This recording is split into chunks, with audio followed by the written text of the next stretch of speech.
It's no secret that Tom Brady is the most decorated and most successful quarterback over the past 2 full decades with the New England Patriots. Now that that is behind him, and he has left the Patriots to go down south and sign with the Tampa Bay Buccaneers earlier this offseason, today I'll be discussing the Bruce Arians scheme he is in, and Bruce Arians' background, and how that is going to affect Tom Brady, how Tom Brady is going to fit in Bruce Arians' scheme with the Buccaneers, and explain why Tom Brady is my 2020 NFL MVP. So make sure you stick around until the end and enjoy. So to start things off, before we talk about why Tom Brady is my 2020 NFL MVP, we'll first go over the system Brady left and the system Brady is going into and give some insight on how the change of scheme will affect not only Tom Brady, but the Tampa Bay Buccaneers in a positive way. And to kick things off, I'll start with Brady's new head coach, Bruce Arians.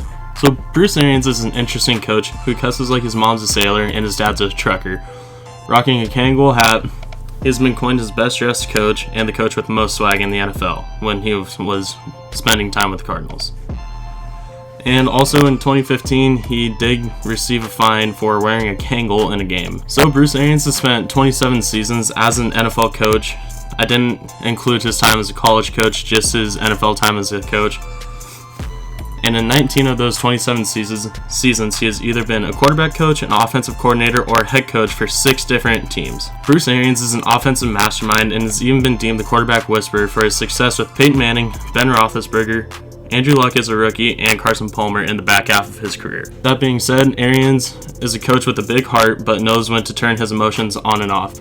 As former players have stated, he'll yell, cuss, and call you every name in the book over a drop or something small in practice, and then when practice is over, he'll come up and tell you he loves you. He's just that kind of guy. Now, getting into the scheme that Bruce Arians runs, Arians loves to run a pass first, and at times it feels like a pass-only offense.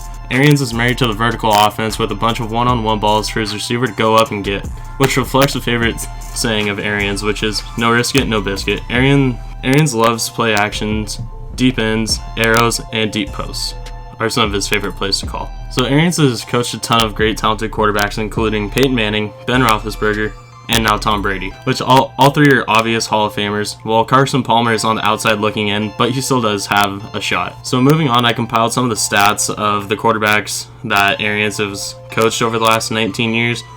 I didn't include any of the stats for any of the backup players that played because of injury or the starter was benched late in the season or something like that, just the pure main starters. So between Peyton Manning, Tim Couch, Ben Roethlisberger, Andrew Luck, Carson Palmer, and Jameis Winston, they have all compiled 63,256 passing yards, 398 touchdowns to 262 total interceptions. And if we look at that, all compiled from a single career perspective, those numbers would rank 5th in passing yards, just in front of Dan Marino, 6th in passing touchdowns, which is 1 ahead of Philip Rivers, and the 6th most interceptions of all time. So now that you have a good picture of Bruce Arians and the kind of scheme that he runs and the players that he has coached and all the talented quarterbacks that have played under him, let's talk about Tom Brady now. So Tom Brady obviously doesn't need any introduction at all, but everyone knows Brady is the most decorated quarterback in NFL history, but whether he's the best is up for debate. The 6-time Super Bowl champion and the 3-time NFL MVP has put up over 74,000 yards, 541 touchdowns to 179 interceptions over the last 2 decades with the New England Patriots. And he has also left the New England Patriots to go down south to the Tampa Bay Buccaneers, like I had already mentioned at the start. And the system that Tom Brady has always been in as a Patriot, well, at least for the last about 5-ish years of his season, primarily consists of a short and medium areas of the field, relying on quick reads and quick throws most of the time. Brady can still air the ball out from time to time, but that's not his style anymore with how old he is.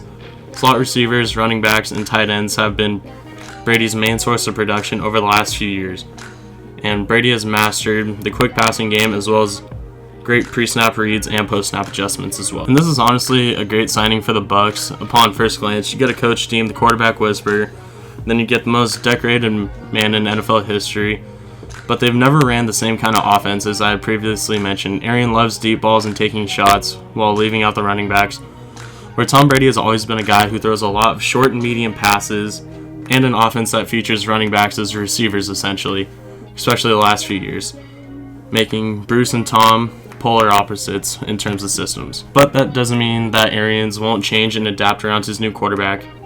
Arians obviously won't do a complete 180 and tailor his offense perfectly to what suit Tom perfectly to what suits Tom Brady. Arians will listen to Tom Brady's suggestions while at the same time keeping his offense fairly similar, just a new variation with a little bit of a Tom Brady influence. And a good coach will always change his scheme to suit what a quarterback is good at, but when the personnel is already in the building, you can't take Mike Evans, Chris Godwin, Rob Gronkowski, and expect them to run short and medium routes all the time. Tom will be expected to throw the ball 20 plus yards down the field more than ever, at least over the last 5-10 seasons. Bruce Arians and Tom Brady won't be butting heads all the time. Arians will listen to Brady, and Brady will listen to Arians to get the best results in my opinion. It will be an Arians offense with Tom Brady influence like I had previously stated. But Tom Brady alone, he obviously can't win the MVP by himself, so I'm going to talk about the rest of the roster really quick.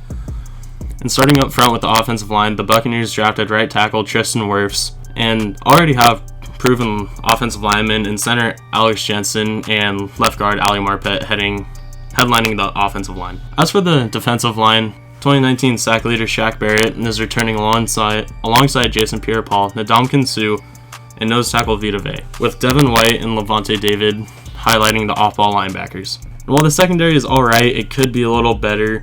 They're still very young and full of talent with Sean Murphy-Bunting and Antoine Winfield Jr., who was drafted this offseason. But the main weak spot on the entire roster is at running back, with Ronald Jones looking to be the starter. While Jones isn't anything too special, I know he had over 1,000 scrimmage yards last year. He wasn't featured very often, but he can look to make a big impact as a receiver out of the backfield in a very pass-heavy offense that doesn't run the ball too much. So that brings us to my main topic of today's video, and why Tom Brady is my 2020 NFL MVP. Because Brady is going into a system where he'll have some say in and incorporate some of his ideas with Arians' ideas. Not only that, but Tom Brady arguably has the most dangerous weapons of his career, at least the last 10 seasons anyways. And Mike Evans, Chris Godwin, Rob Gronkowski, and O.J. Howard, who are all fairly young except for Gronk and Brady. And going from a quarterback like Jameis Winston to Tom Brady is going to nitpick them. He's going to make sure they're running the right routes 100% of the time, and he's going to get on them, which will bring out the best in his receivers. So on a new team with a new coach and a change of pace may bring out the best in Brady himself. Brady has an ultra-competitive mindset like everybody knows, and Brady obviously isn't the player he once was, but he still has a few years left in the tank, and he isn't done proving his worth yet. Brady wants to come out and compete and prove to everyone who calls him a product of Bill Belichick and a system quarterback like he's been deemed for so long. And what better way to do that than coming out in your first season on a new team and winning the MVP and taking his team back to the playoffs. So that will conclude today's video. Thank you all so much for watching. If you enjoyed it and want to see more of it, let me know down below. I'll be posting more content soon. Other than that, thanks for watching. Have a great rest of your day.